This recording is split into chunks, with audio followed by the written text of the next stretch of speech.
G'day guys, this is Tommy Kendi and welcome to the Tommy Kendi Unfiltered podcast. Absolute honour to be here with you guys. We've got a really cool special guest on the episode on this Mighty Fine Day, and it's so funny. Andrew Gurman, who's coming on today, I've been trying to get him on for so fucking long, and finally I've been able to get him on because the way me and Andy met is I teach at one of the yoga studios at Within Studios, and he's one of those guys that when you meet him, he just emanates this energy of wisdom and knowledge and whatnot. So, and then we ended up chatting after one of the classes. I'm like, dude, I don't even want to know more. I just want to get you on the podcast and chat to you on the podcast. So Andrew has dealt quite a bit with death and dying, but through that he has actually, you know what, I'm not even going to talk more. I just wanted to introduce him. Ladies and gentlemen, welcome Andrew Gurman. Thank you, brother. Lovely intro. I'm going to have to get a recording of that. That's probably the nicest thing anyone's ever said about me, so I'm going to hold you to that one. No, man. well, it's true, man. I mean, no, it's true. Like, I reckon, you know, when you meet people and there's just something about them that you're sort of drawn to, you're attracted to, and you know, you definitely have that. And I'm so excited to sort of dive in to your story and what you've been doing and you know, just the little intricacies that you've learned along the way. And, you know, you've been involved in death and dying for a long time. Can you tell us why and how that came to be?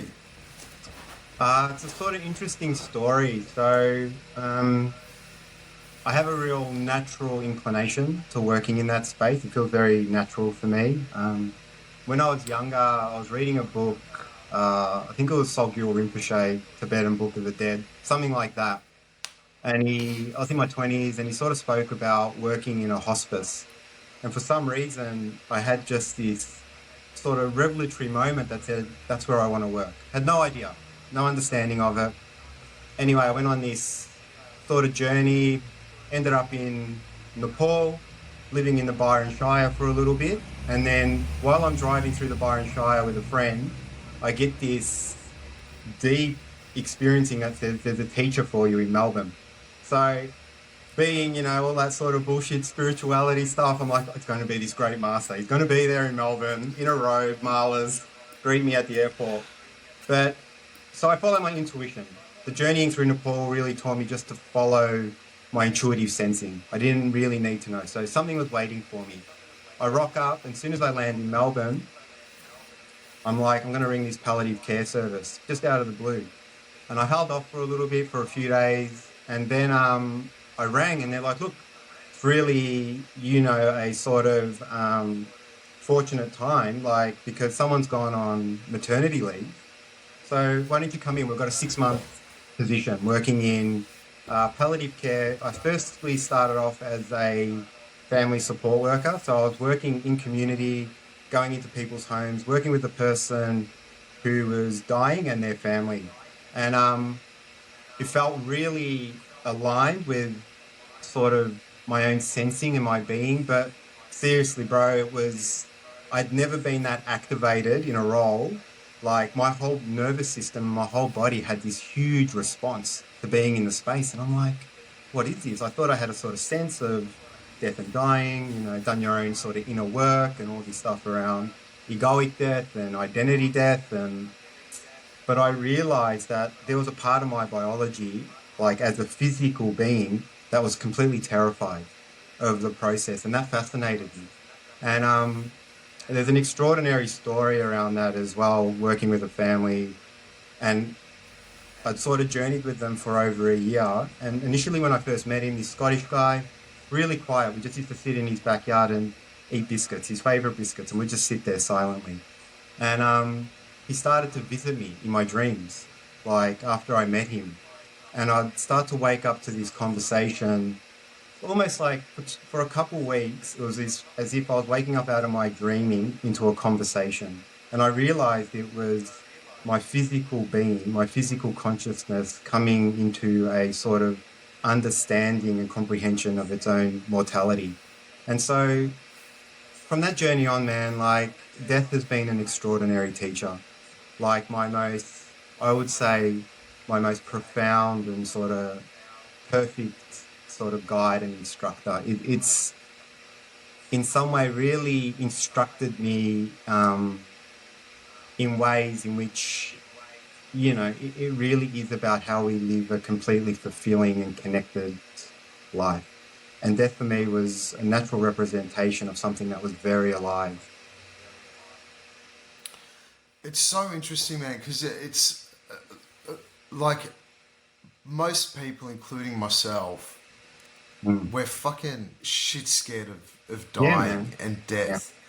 And I'm so intrigued to see what it's like being constantly in the company of Mm. people that are Mm.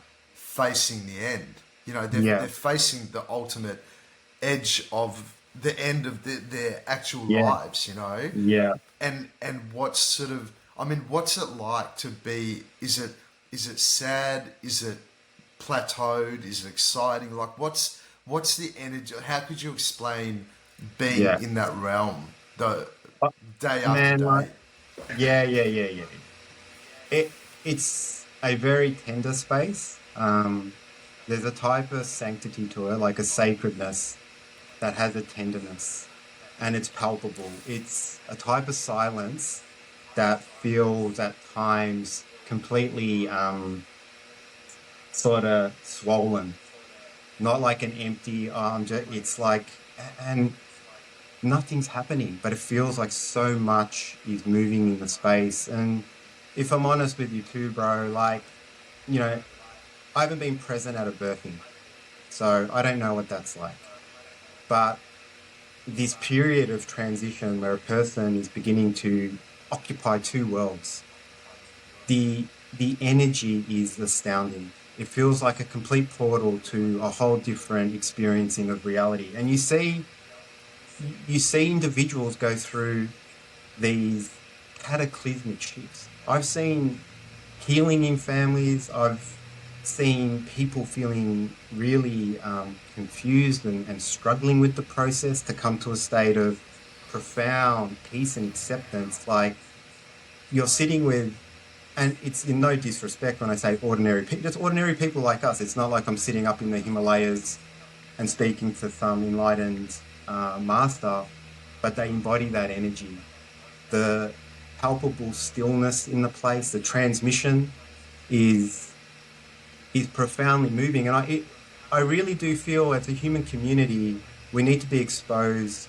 to that process because we have this unusual tendency to want to tuck it away. I used to walk into people's homes and it's like knocking on your neighbor's door. And I'd walk in and I'd look out, tradies are doing their thing. And like no one has the comprehension that there's this profound sacred moment about to happen. And I think we just completely need to be not only comfortable with that process because of its power, but we continually need to be reminded of our own finality as physical beings in this body.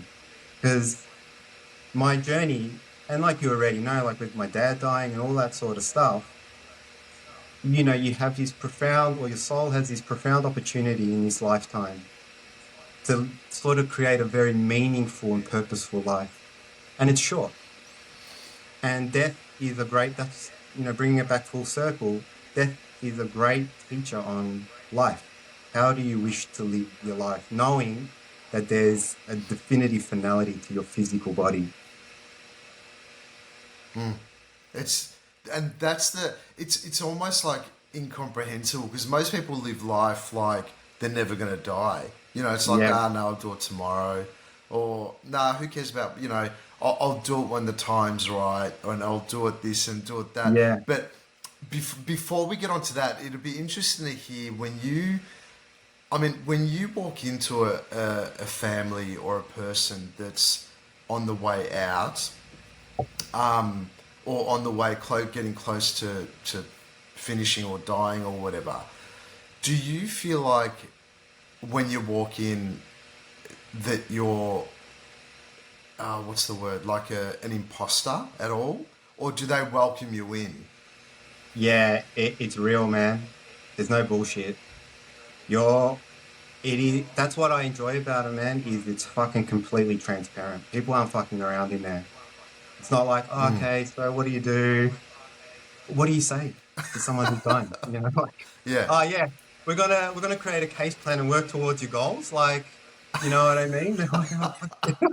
I can't believe I'm laughing, but I get it. But it's bro. And Yeah. the other thing is too, the humor in there is fantastic. It's Yeah. fucking dark, it's Yeah. gritty, there's sadness, there's weeping, but then there's the darkest of humors, and it's very real. It's you feel naked in there, but you feel completely comfortable being naked with these other souls or these other people. And that's what I love about it, man. Like, you know, any of us, the offering of it is to be completely real. And I love walking into a space where it feels raw and vulnerable. They're showing me who they are, and they're looking at you in a way and looking through you that says, you know, we're not here to fuck around. If we like you, we like you, and we'll keep you around to have your support. If not, see you later. And I like that. Yeah. And what's your actual job? Like, what are you going in there to do? So initially, when I was doing family support work, so on that end, I was working in community in an organisation, palliative care, going in, like I said, supporting family members. So there's pre-bereavement, because people are already going through a process of loss and grieving. As soon as the person has a diagnosis, that process already begins. So there's great loss, great shifting.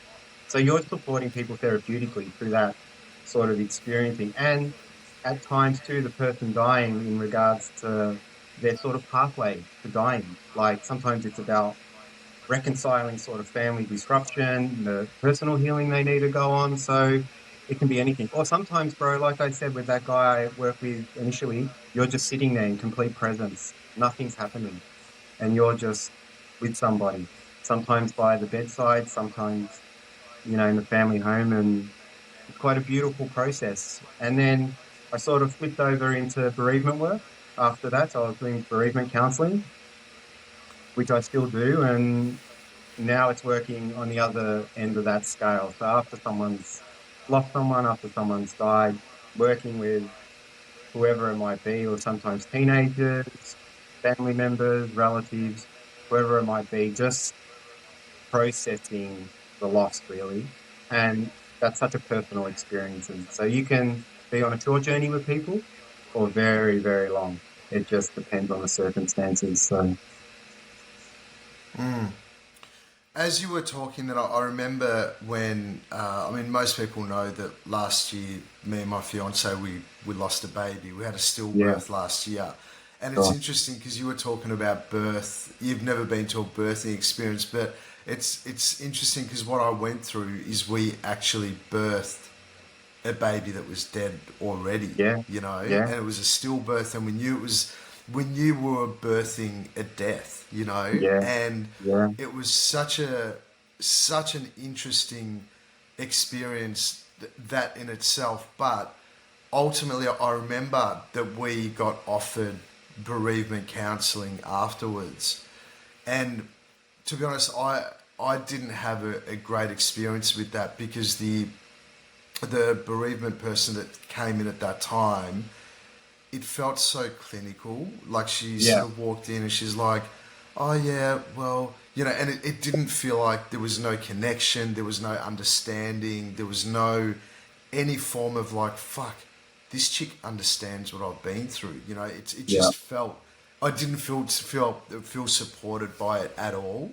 So I get what you're saying that at that point, it's like I was literally like, dude, fuck off. You don't get any of my pain. yeah, Like, I've got no interest. What are you going to talk to me about? You know, and yeah, it was real because yeah, I saw straight through it. I just went, nah, you know what? You're not my person. I can yeah, work this shit out on my own, you know? yeah, And so with you, you know, being in that space and just as I said at the start, you've naturally got this mm, ability to be present, and that's why I yeah, was so drawn to you, and that's why, yeah. you know, we started chatting, and I'm That's why like, we fell in fuck, I love, need to bro. know more.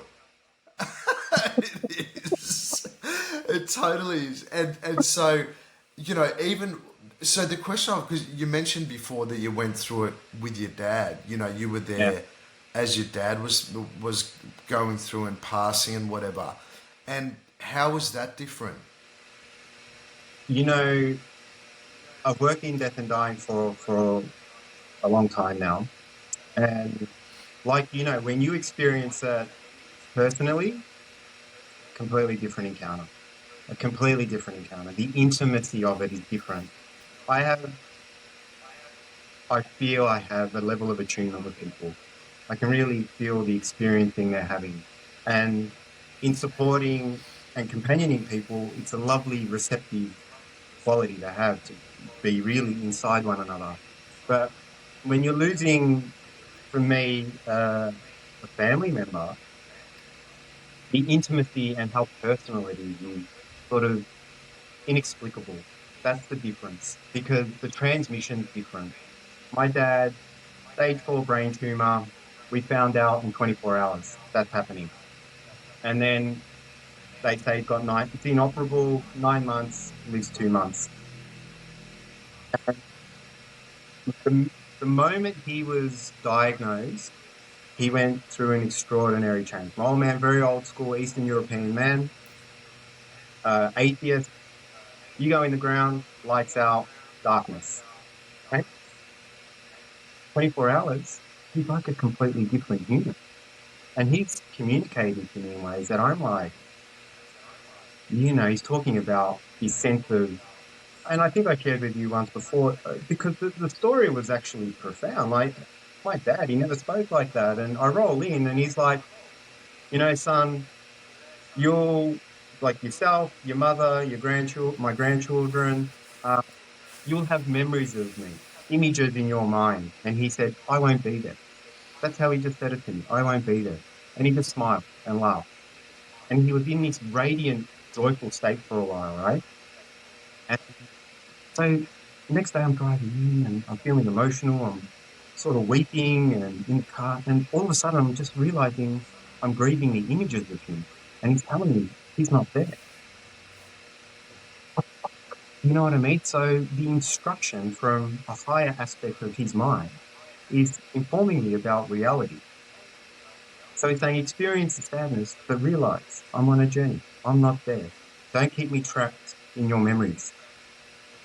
And what a wonderful thing. So I got to experience through my dad a type of rite of passage that I just would never have envisioned and would never have imagined myself moving through as a man. So when you're, 3 days before he fell unconscious, he started to get more agitated. So more bedbound, more agitated. And I used to always go in. That was the period when I wanted to go in, because we just had this way, man. And sometimes, even when he was still articulate, he would be like, it's you. All this stuff. He couldn't recognize things. He was doing some crazy shit, at times. Like one time I rolled in when he was still mobile and he's fucking in the cleaner's closet, ripping shit out. And I'm like, what are you doing, Dad? And he's like, paperwork. And I'm like, what fucking paperwork? There's nothing. I'm just looking for a mop. Like, what is it, And, but we went on this journey and I remember, so he's becoming in some way more translucent. I'm watching a physical man without any history, but I'm watching consciousness still live in him. He had no recollection of who he was. He'd be like, who are you? How do I know? And I'd say, I know who I am and I know who you are. And the space would just slowly start to settle and would always find a place of peace. So I stayed with him continually through those periods of deep transition when he was shaky, agitated. And then 3 days before he fell into unconsciousness, I remember I was just sitting with him and the fucking grip on his left hand was extraordinary, right? He's bedbound, but it was like he could fucking rip off my arm. And I remember he looked at me, man, and fucking looked. And I went, fuck, that's what I needed to receive, not only as a boy, but as a man. And I started to recognize that's how we're meant to see one another in relationship. Like, I see you completely. The beauty and the reality that constitutes you constitutes me. And I smile upon you because I smile upon myself. And then he fell unconscious. And I'm like, what the fuck? You know? And it changed me. It fucking changed me, man. I went through a process. So we're talking August last year, man, not that long ago. And I was disoriented. It disoriented my psyche. It was a complete reorienting of my whole being, you know, but there is nothing I would have changed about it. He offered me an entry point into life by offering himself into his own physical dying. He allowed me to witness reality in a certain way that I would never have, like I said, I would never have imagined, man. Oh man, it's just it's crazy, man. It really is crazy. And how, I mean, how do you reckon people would live their life if they were comfortable with death? You'd live fearlessly because there's nothing to be afraid of. The only reason we put limitations on ourselves, completely my opinion, right, is because we have a terror of dying. So we try to keep ourselves small and safe. We are biological beings, mammals. So part of our whole structuring is I need to be a part of the tribe and I need to keep myself safe at a physical level. But because our identity is so sort of entwined in that, our whole life trajectory is just keep yourself safe, keep yourself contracted. So you never give your soul the opportunity to grow into its destiny, into expansion, which is a continual process. You're always at the edge. Death is just the recognition of your everyday lived experience. You're meant to live there on that edge and feel like life feels like an adventure, a risk. I'm going to take the risk and I'm going to commit completely to myself. So I found the power in it was that you had a choice. And you're either at the whim of reality, just being moved by it and having a reaction to it, or you're making a clear decision around how you want to sort of emanate your truth,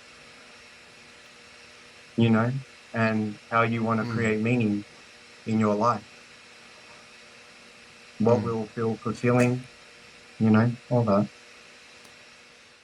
Have you seen people that are close to the end find their meaning right at the end?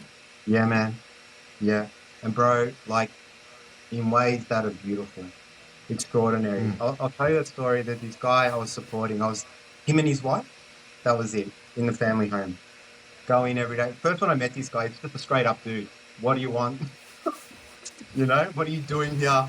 He was still very masculine, beautiful man, right? But just one of those guys. And I'm like, no problem, man. Yeah. I'm just letting you know there's support here, blah, blah, blah. Months went by. Get a call from him. And I roll into the house and we started to develop a relationship. So he was bedbound and I'd sit beside him in his bedroom. And he'd say, you know, I lay here and sometimes all I do now is just stare out the window and there'd be this peace. It's a very ordinary experience. And then he came from this background of being very feisty and fiery and very, when I say strong-willed, just like I don't need anything, and the softening he went through. But the beauty of the story, the transition is, he said, the thing that gives me most meaning in his bedbound is when I lay in bed with my wife, we watch a movie and we hold hands. And so in my mind, he's recognizing that in his physical body, just holding someone's hand is the most beautiful thing he can do right now. You know what I mean? He wasn't like, oh yeah, man, we're multi-leveled or multi-dimensional beings doing all this shit. He's like, I just hold my partner. He's just like, I hold my partner's hand. And that's everything to me right now. And so he taught me about love. You know, we're chasing all of this stuff, man. Like, but the simplicity of being completely present to another, to be held and to feel held, that's the end point, you know? And that was what was fulfilling for him. That was his healing. He had recognized how to give and receive love. just by holding his partner's hand in a Yeah, so bedroom, profound, isn't it? yeah, out in the northern suburbs, you know? Yeah, man. And do you know what? Just out of interest, have you ever seen a situation where, you know, that you were called in and whatnot, and it was right at the end, and then there was a miraculous, you know, transition of then health. They weren't going to die anymore. Yeah, I haven't been exposed to that, man. I've heard stories, but Have you? yeah, yeah, like, uh, yeah, I have. Not like some fucking Joe Dispenza shit, like as in, but similar. Oh, I love it. Yeah. So, yeah, a friend of mine shared a But story you, about his, yeah, with his dad, that yeah. had happened. He'd been diagnosed with a terminal illness, but he wasn't some sort of spiritual, aligned human. But his will was like, no, they're not going to tell me what is happening to me in my body. And went through a miraculous recovery to where they did the test. And then they were like, oh, we must have stuffed up the first examination when we did the test because his cancer had completely receded. And they couldn't explain it, so they just tried to base, their experiencing on faulty experimentation or evidence or something went wrong with the. Yeah, So there are of stories that course. you think, what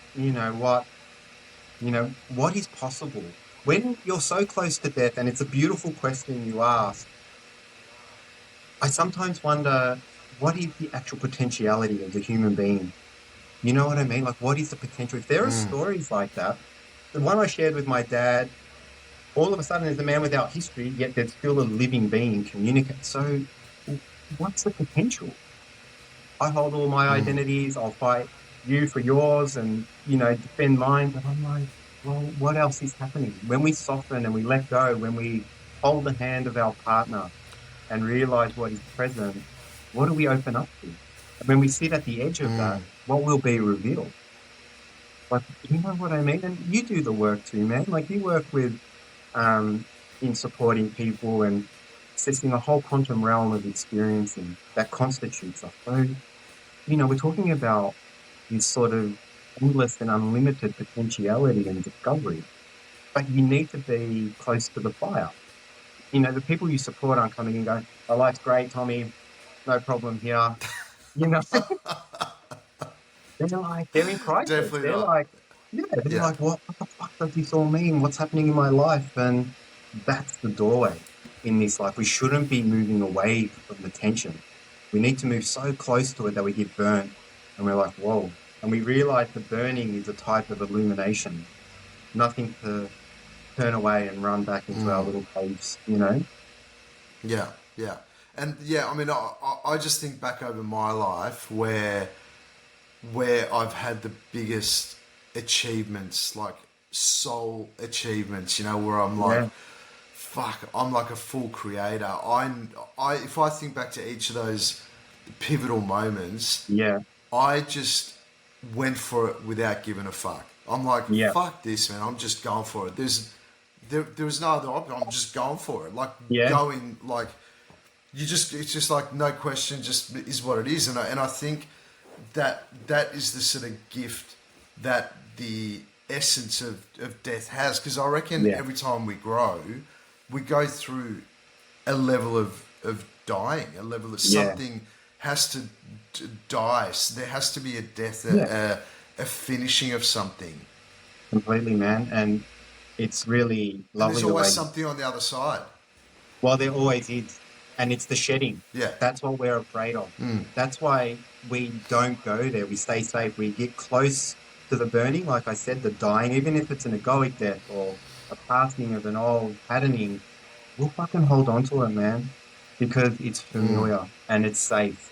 And to be completely deconstructed means I can become anything. So we say, that's too much responsibility. I don't want that. I want to hang on to what I know. But the greatest transitions, like we're talking about death and dying. We're talking about our inner psychical nature, all the things, right? And what I love about nature, it just reveals the cycles. The body dies. So that actually inherently will also mean, and so do many other things, these periods of transition or cycles changing or impermanence, all those sort of statements actually speak to what is happening to us internally all the time, but we just have great resistance to it. Reality reveals it to us. It says, yeah, there's always the cycles of life and death. And look at the grandness and the sanctity and the beauty that's created there. But we say, I don't want to do that. But we're being forced to. We don't have a choice. Like when you talk to, the experiences you had and you just went for it, it was just on you. You know what I mean? And life is going to move you there. And either you're going to try to hold on for dear life and it's going to be a very uncomfortable ride, or you're just going to give yourself to it and say, fuck it, man, let's see what happens, And, for Yeah, me, like I yeah. said, with everything, like with my experience, that's sort of what I'm committed to in regards to how I live my experience now, Like we said, we talk about going back to that holding hand. If we really embody the idea of death, there'd be no hostility. There'd be great peace on this planet. There'd be ways we love one another that would be extraordinary because that guy I'm speaking to had the opportunity with his partner holding her hand. But we also have to recognize that you wake up in the morning, you kiss your partner or you're holding her or him or however it works, but that might be the last time. And would it matter to you, you left the fucking chicken out on the kitchen table? Would it matter to you if you fucking, couldn't find your keys and all these things? So I find that it brings with it the opportunity to live in a certain way as human beings that bring great gentleness, great care, and great recognition. So, Yeah. I mean, did you get in trouble for leaving the chicken on the table? all the time, bro. Like, nah. It's still there to this day, bro. I've left it. It's like a trophy now. I love as soon as you said that, I'm like, I reckon you got in trouble for leaving the Yeah, chicken bro. on the Yeah, I'm table. still working through. I'm in therapy for that myself, bro. So I'm thinking of booking in a session with you a little later so we can talk about it. Oh, it's so good. So through this whole process and the years that you were involved with it, in bereavement and supporting people that are moving towards the end of this life or their life or Yeah, whatever, what what would be the three key wisdom takeaways that you learned from your clients? yeah. Oh, that's a big question, man. Like, I'll probably talk for another half an hour and not give you three, but But the like, I'm bad with if you numbers, were Tommy. to I'm bad with knuckle it, numbers. Yeah, yeah, yeah, just all, your main one, just give yeah. like what's the So what's the yeah, main sort of conduit takeaway? yeah. Well, for me, the statement is we learn to be completely present to one another, and with that, like that whole great capacity for greater love, greater sharing, um, greater immediacy. So, and we learn how to be in the silence of each other's experiencing. You know, like to really sit with one another. Like in our lived, whether it's my partner, your partner, whoever it is, we learn just how to sit with one another. A person up the road, you just are able to sit and receive them completely, see them for who they are, not the story or the content. You see beneath that. And with that naturally arises great, like I said before, care, compassion, a capacity for healing. So, that's what it shows you. Death doesn't allow you to move. Like I said, I don't go in and I'm like, oh, we're going to work on this plan, work towards, there's nothing, zero. So how do you sit in that space where there is nothing for you to do? All your mechanisms and tendencies are generally going, how do I support? How do I? And there's nothing. you. There's nothing you can offer this person besides your presence, your complete presence. And so, for me, it's reflective of how you want to be in your life. That's it, you know? Was Fuck, that three that's or was it's that quite like, profound. yeah, No, dude, that was all of the universe in one little thing. yeah, That's yeah, yeah, because isn't that so true though? Because ultimately there is nothing to do. Ultimately there is nothing to fix. If we're really in the presence of each space, each moment, then whatever whatever is wanting to flower out of that moment is just naturally yours to do and connect with. There's nothing else to do. no, no, you don't define it. You just, and that's the thing, that analogy you just use is beautiful. It's like going out into the forest or into a garden and just having the capacity to watch a flower grow. You don't try to pull it, you don't try to poke it, you just watch it and you admire it for its emerging. So we sit with one another, and the admiration or honoring or reverence to you or anyone else is just because you're here. You know what I mean? So I sit with you, and what a wonderful thing that you were born into this experience and we get to have the opportunity to connect, and hold one another and love one another. So, it makes it feel so simple, but Yeah, it's not. yeah. Were you? Yeah, I know. It was. Do you remember last night's class? My words of wisdom at the top of class. Or were they? Was that last?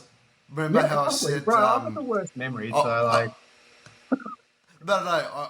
I was no. Just when you were talking, I remember saying at the top of class, like I was talking about being present and whatever, and then I just said, "But I'm way more spiritual than you guys yeah, because I'm up the front." yeah. That's fucking great. Completely true, bro. Oh, it's completely true. I'm like, Completely true. because I'm fucking, yeah, Yeah, totally. I'm way more spiritual than you guys because I'm the fucking yoga teacher. yeah, yeah. Great.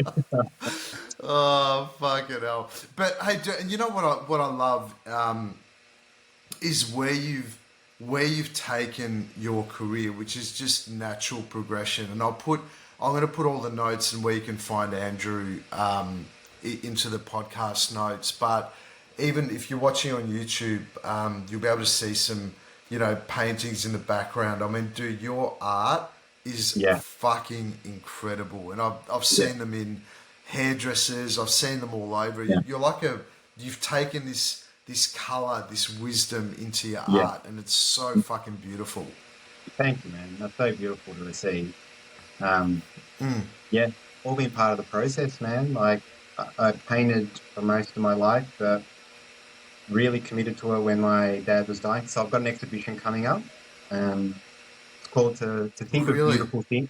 Yeah, yeah, it's at Brunswick Street Gallery, man. So the opening's on April 19th. Um, but those pieces were created through the process of my companioning my dad. And from this fertile period, the death, the dying, the darkness, the soil, something started to really blossom. And I saw beauty could be created. And the paintings for me became a lovely doorway into a sort of reality that, I don't know, man, seems to just naturally express itself through me. And you know what else, man? Like, growing up creating, I used to be like, ah, shit, that's shit. No one's going to like it. All the self-criticism, the self-judgment that comes with all that garbage. We create wonderful things in our imagination. We say, no, that's garbage. I'll never be able to do that. That's all bullshit. It's all fucking bullshit, yeah? Like, because just the sheer fact that you imagine something is beautiful. If you draw a fucking line, draw a penis, doesn't matter, man. Like, it's the beauty of imagining it. And you say, oh my God, creation created something very beautiful. And I realized through my dad's dying that I was created in the same way. We're all created out of this wonderful fabric of reality. So I celebrate my work like that. And I also celebrate the people I love like that. And so that's where I create from now, man. And I just put value on it. That's it. Yeah, so cool. And so, what are you doing now? You still doing bereavement work, or have you sort of expanded? What are you doing now? I mean, how are you supporting clients now? Yeah, so I've moved into my own private practice now. So it really is still working uh, with grief and bereavement, but also sort of extended it into something that I sort of call soul work. And it really is around working with deep, significant life transitions, the places where, we're asking these sort of questions and they're pivotal to our sort of human sort of opportunity and capacity for deep growth and development. And so I really wanted, while I was in bereavement, I really love the depth of that work, being in deep transitional spaces with people. And I realized, like we've been chatting, that death and dying process is happening through our lives. So for me now, it's supporting people through minor or major transitions that are redefining, where we're reorienting and we're rediscovering a deeper sense of meaning and purpose. So, and I felt Dude, that grew out so of, cool. yeah, yeah, grew out of all of, like I said, companioning my dad, working in death and dying. And I just feel we have this profound opportunity as human beings to live a very meaningful and joyous life. If we really connect to what feels truthful in our heart and begin to sort of really express ourselves from that place and begin to create from there. Like, what sort of life would you like to create? I just want heaps of money. Yeah, bro, do it. I'm joking. You're an enlightened yoga teacher, I remember? just, So what's your problem? I want a fucking Ferrari, and I want to be a Yeah, fat old yeah, man yeah, with like perfect. just You got to work on it, bro. yeah, I'm banging expecting the heaps. Ferrari out the Yeah. front. Oh man. Well, I think everyone knows people that are incredibly wealthy and got a shit ton of money, but you see the sadness in their eyes and stuff. So I'm gonna Yeah, look. I totally agree with you, man. I think we all want the same thing, which is, I think you nailed it when you said, that guy just holding his partner's hand, watching. Man, that is like when you have that. I know I'm the best when I'm. I feel the best in the moments yeah, when I'm connected to other souls. I have that connection. It's like, oh, it feels scary but beautiful, magical and uncertain. All the things, yeah, and it's a fucking beautiful thing, and that's what life is all about. I mean, imagine if you're sitting on this earth and you're the sole human, you just be going, yeah, yeah. okay, what the fuck do I do now? Or sitting Like, alone, how like you said, boring. with all your money and your Ferrari, you know? Yeah, yeah. Like, and that's no judgment. Wonderful. If you can acquire those things in your life, there's no judgment. But um, that's what we're working with is the deep intimacy of living. That's where Yeah. I want to be with people, myself. That's what I want to be supporting in other people. The simplicity of holding a hand and finding the greatest meaning in that, just the simple fact of deep, intimate connectedness with your own heart and then how that then extends out into your world. Man, so good to have you on. I'm going to put all of the where I'm going to show you guys where you can find Andy, all your Instagram, website, all that type of stuff. But yeah, if you get to listen to this before the 19th of April, is that when the exhibition starts? Yeah, it's the opening night, 6 to Yeah, 8. So yeah. yep, cool. So yeah, I mean, if you haven't seen Andy's work, unbelievable. You'll be addicted to it. It's so good, and you'll see his sort of. I reckon you'll see your art just popping up in the weirdest places around. Yeah, it's great. Well, probably around the world because it's. Yeah. And I've seen on your Instagram, I've seen how you paint, and I've never in person seen you paint, but I reckon one day I'm going to come to your house and get you to guide me through my I've own got to do little it, man. representation. Yeah, Yeah, just go yeah, for it. yeah. Like, you know. I'd love to do it. Mm, Mm. yeah. Will you be upset if it's better than yours? Oh, completely, completely. I'll destroy it after you leave, and then I'll delete your number, bro. So, Oh, so good, man. So good to have you on, Andrew Gurman, the man. I love chatting to you, man. Thank you so much for coming on. And yeah, it was like I got a lot out of that just chatting to you, and always it's almost like what I get when I talk to people that have got really cool stories like you is that we already have this intelligence already in us, yeah, and people like you just remind us what we already know. yeah, It's yeah, so man. fucking cool, isn't it? It's beautiful, Because bro. that's all truth is. All truth is emerging what you already know to the surface. Completely, and speaking to it, letting it emerge Mm, because it's your truth, and offering it to the mm, world to be witnessed.